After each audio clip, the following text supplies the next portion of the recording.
Kuna this quote napenda kuitumia ya late President Nelson Mandela that say, education is the most powerful weapon that you can use to change the world. No Agnes, uneneri nariane nitana narimbaru ruponya ruhunga. Agnes ahena mwizukuru wa kabiri. Agnes abyalire na mwizukuru ni okwandia uko haya mwizukuru wa kabiri.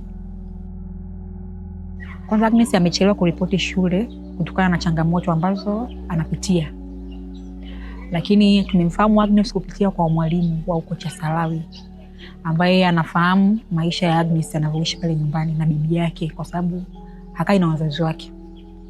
Kwa hiyo mwalimu alifanya mawasiliano na mkuu wa shule wa hapa kwa sababu Agnes anapenda kusoma. Lakini pia anakosa mahitaji. Kwa hiyo aliongea na mkuu akaomba tumpokee mtoto ajiunge na wenzie asome.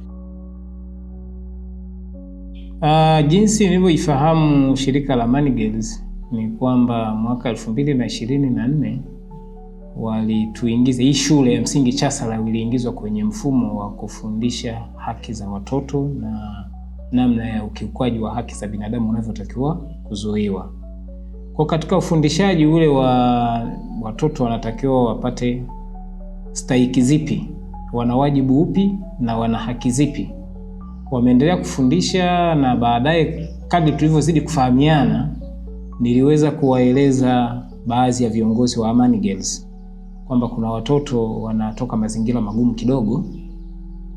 Baadhi yao alikuwepo na binti moja alikuwa anaitwa Restuta Richard, lakini kuna mwingine alikuwa anaitwa sikujua Onesmo. Shirika la Amani Girls waliweza kuwasaidia wale watoto kwa kuwapa madaftari, vitabu na sare, lakini waliweza kuwanunulia hata viatu. Kwa hiyo katika wale watoto wawili nikapata kwamba kumbe hili shirika wako vizuri na wanaweza kusaidia watoto wasiojiweza. Hilo lilisababisha hata ilipofikia kwa huyu binti ambaye ni Agnes Wilson Sahani, alikuwa mwanafunzi aliyehitimu, alikuwa mwanafunzi hapa ambaye amehitimu mwaka 2025. Na mimi kwenye hii shule tangu nilipofika niliweka utaratibu wa kuwa na kambi kwa ajili ya kusoma usiku kama kwa darasa la 7. Binti huyo hakuweza kuingia kambini. Wenzake walikuwa kambini.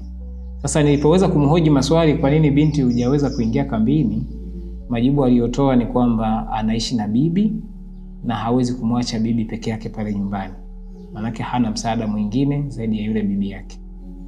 Kwa hiyo nikaanzia kumfahamu vizuri mazingira ya nyumbani hapo.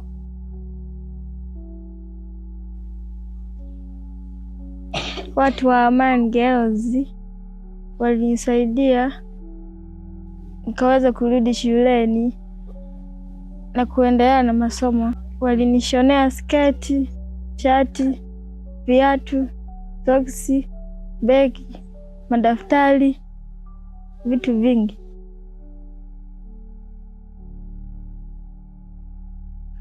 Katika wilaya ya Kwimba, mkoa wa Mwanza, tunatekeleza mradi unaohusu kupinga ukatili dhidi ya vijana wenye umri kati ya miaka 9 mpaka miaka 14. Tunatekeleza mradi huu katika kata mbili, kata ya Bupamwa pamoja na kata ya Kikubiji. Kupitia mradi huu shirika la Amani, moja changamoto ambayo tunakutana nayo ni pamoja na kuchelewa kupata taarifa zile za mapema zaidi pale labda kama ni familia au mtoto mwenyewe anapokuwa anapitia changamoto, hususan katika mazingira ya kujiunga na shuleni.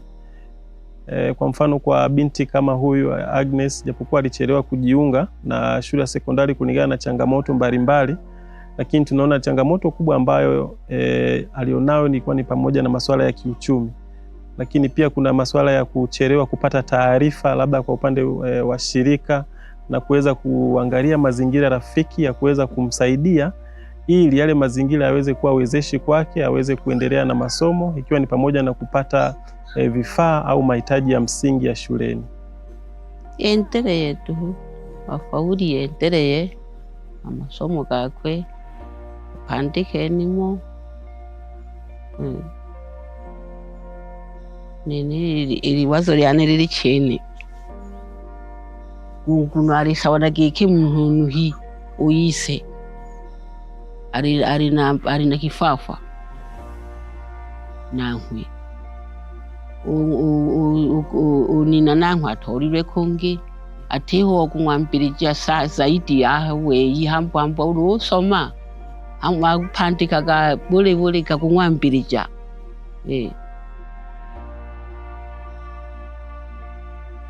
Nikimaliza shule napenda kuwa mwanajeshi. Nariri lumpirije lya mandi ya mwampirije wa Agnes. Nariri lumpirije sana, nariri na shukrani ya kuli lumpage kiri anampirija nakalalire kumahalake hamo bajiri ya kinasi otuma kuitaki kusoma aho lya ndima nkono uri lumpa sana. Amani Girls Organization, we empower girls for sustainable development.